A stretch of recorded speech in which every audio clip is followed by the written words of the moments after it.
Hello and welcome to ज़ार commercial. आज का टॉपिक जो है वो है नॉन प्रॉफिट ऑर्गेनाइजेशंस। इससे पहले जो कोई भी हमने क्वेश्चन किया वो था प्रॉफिट ऑर्गेनाइजेशन का। इट मीन्स वो बिजनेस मेनली काम करते थे सिर्फ फॉर प्रॉफिट। अब जो हमारा टॉपिक है that is non profit organisation. नाम ही कहता है by I am not for profit. ये वो बिजनेस होते हैं या ये वो ऑर्गेनाइजेशंस होती है जिनका मेन मकसद प्रॉफिट कमाना नहीं होता। सर तो फिर अगर प्रॉफिट नहीं कमाना है तो ये फिर क्यों होते हैं? ये इसलिए होते हैं टू सर्व द सोसाइटी। अगर आपसे कोई कहे what is non profit organisation तो आप ऐसे कहेंगे वो ऑर्गेनाइजेशंस जो बनी होती है प्रॉफिट ना कमाने के लिए। सर तो फिर किसके लिए?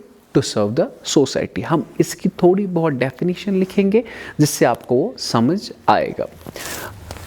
Which are established not to earn profit but to serve the society in different fields are called non-profit organizations।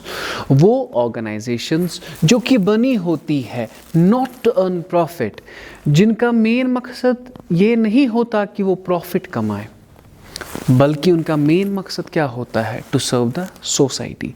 इसकी बेस्ट एग्जाम्पल है ऑर्फनेज। यतीम ट्रस्ट जो होता है ना, मैं यहाँ पे लिखूँगा, जो यतीम ट्रस्ट होता है बेटा, क्या उनका मेन मकसद है ऑर्फनेज के नाम पे पैसा पकड़ना और प्रॉफिट कमाना? नहीं, उनका मेन मकसद है टू सर्व द सोसाइटी।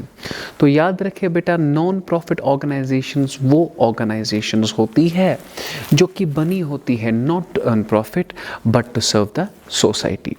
तो इन्हीं को कहते हैं नॉन प्रॉफिट ऑर्गेनाइजेशन। और जो ये तरह के ऑर्गेनाइजेशन होते हैं ये रजिस्टर किस एक्ट के तहत होते हैं? जैसे कि partnership, Indian partnership act 1932, companies act 2013, company को चलाता है 2013। Is that clear? थोड़ी बहुत अमेंडमेंट आई है वहाँ पे। पार्टनरशिप को चलाता है इंडियन पार्टनरशिप एक्ट 1932। इन नॉन प्रॉफिट ऑर्गेनाइजेशन को कौन एक्ट चलाता है बेटा? इन्हें जो चलाते हैं बेटा, या तो सोसाइटीज रजिस्ट्रेशन एक्ट 1860, या तो इंडियन ट्रस्ट एक्ट 1882, या तो section 8 of Indian companies act 2013। तो सबसे पहले we are having a question, what is non profit organisation? मैंने कहा the organisation which are established not to earn profit but to serve society. Is that clear my dear? तो उन्हीं को हम कहते हैं नॉन प्रॉफिट ऑर्गेनाइजेशंस। ठीक है, अगर हमें इनकी एग्जाम्पल्स देनी होगी, यतीम ट्रस्ट, स्पोर्ट्स क्लब्स या लाइब्रेरीज एंड द लाइक। ठीक है माय डियर? सो वो ऑर्गेनाइजेशन या वो एस्टैब्लिशमेंट जो बनी होती है not to earn profit but to serve the society. और याद रखें, अब जो यतीम ट्रस्ट है इन्हें बहुत सारा डोनेशन आता है, इन्हें भी रखना है अब हिसाब, इन्हें कैलकुलेट करना है कि इन्होंने कितना पकड़ा और कितना खर्च हो गया। तो ये जो अकाउंट्स बनाते हैं, ये जो मेनली जो अकाउंट्स बनाते हैं बेटा, ये जो अकाउंट बनाते हैं ये बनाते हैं अकाउंट्स कौन कौन से बनाते हैं? ये सबसे पहले बनाते हैं ये receipts and payments account.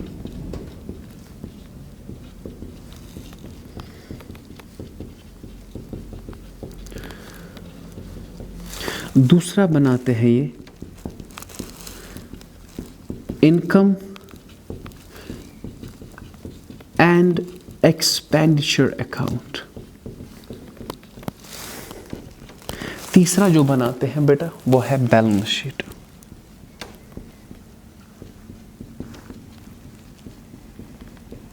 Please try to understand. Trading concern, जब हमने final account of trading concern पढ़ा तो सबसे पहले हम बनाते थे trading account, profit and loss account और बैलेंस शीट। बेटा यहाँ पे trading account, profit and loss account हम नहीं बनाते, क्योंकि वहाँ पे जो रिजल्ट निकलता है वहाँ पे निकलता है या तो प्रॉफिट या तो लॉस। यहाँ पे प्रॉफिट और लॉस एंड रिजल्ट नहीं है।